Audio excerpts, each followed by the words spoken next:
maintindihan natin ng basic lang, no? Yung makina considered as 100%. Dito ako para maintindihan ko ng mabuti. Hahatiin natin yung makina sa dalawang parte. Isang upper part, saka lower part. Cylinder block yung lower part.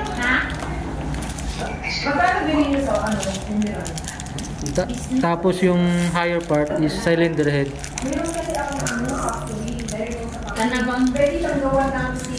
So, sa lower part, ang substance na papasok lang dyan is oil, saka coolant.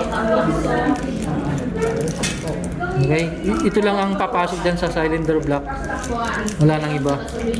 Sa cylinder head or upper part, air fuel ratio or air fuel mixture.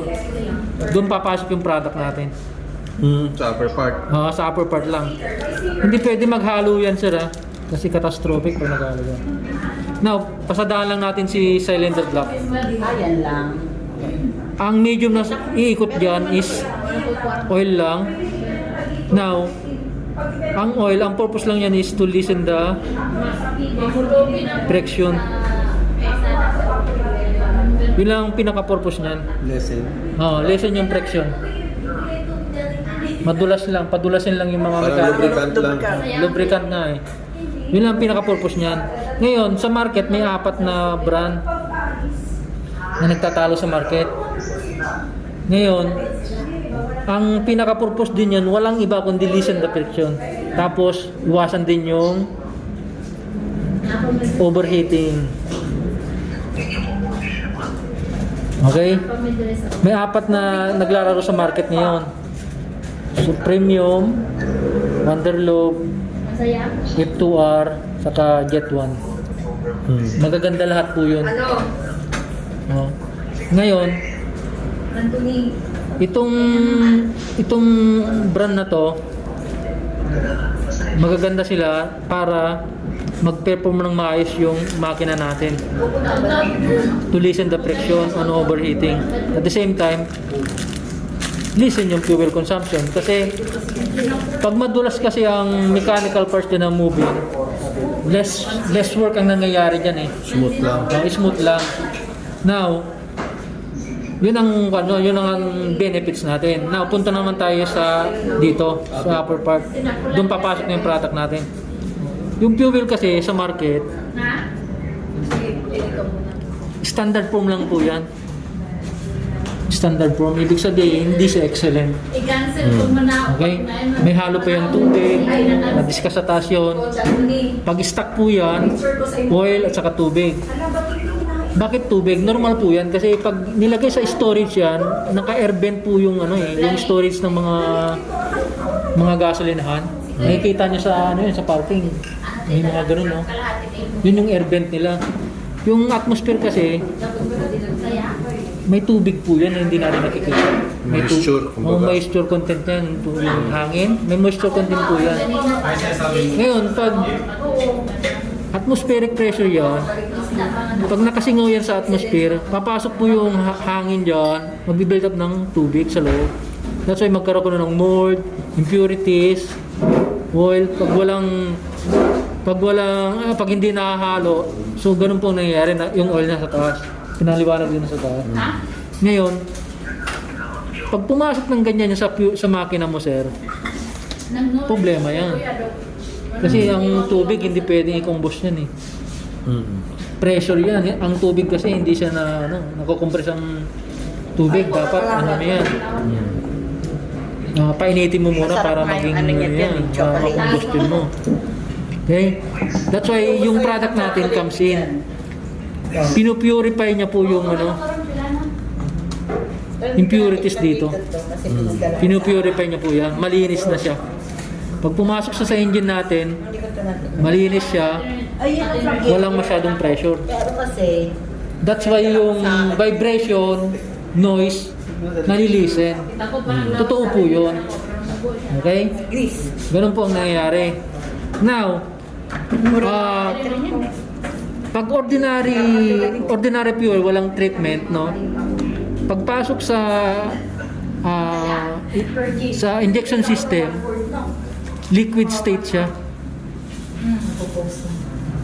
Pag walang carpil. Walang carpel, hindi sa treatment. Liquid state siya. Pagdating sa injector, mabubuga lang siya ng mesh. Yan. Nasaan yung ano ko kanina? Ayun o. Pakikuha nga ma'am. Para maintindihan mo. Salamat.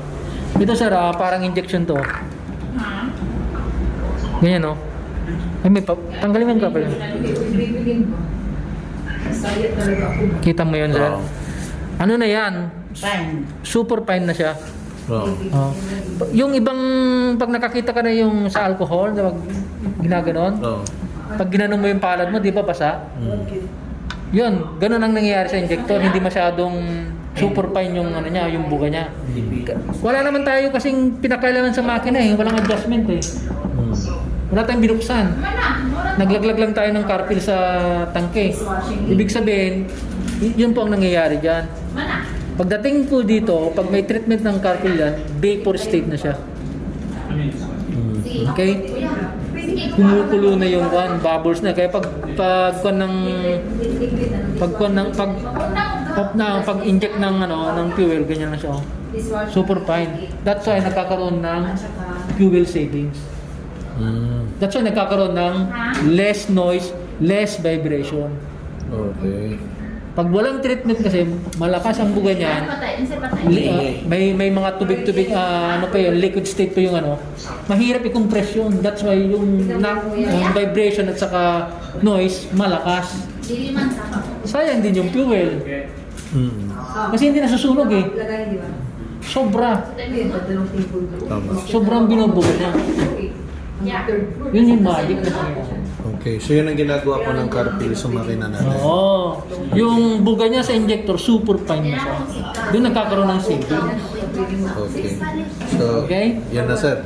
Yun na yun. Maraming salamat po. Yun po ay explanation mula sa isang mechanical engineer. Oo. Ano first name niya sir? Eddie lang. Eddie. Okay. Meron Yun yung kayo po yung... idagdag, sir? So, kahit na anong engine yan, 2-stroke or 4-stroke engine, workable po yung yung product natin na carpil. Nag-work siya. Okay? 2-stroke o 4-stroke man yan, nag-work siya. Ano ibig sabihin niyan sir? 2-stroke and 4-stroke.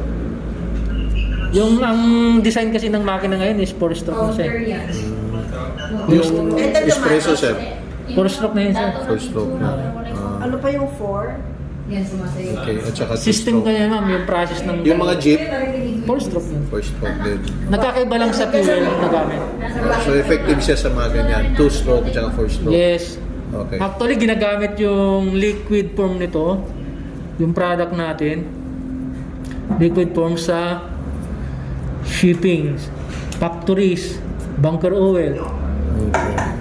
So, 30 years na nag-exist sa ngayon lang. Switzerland. Oo. Okay.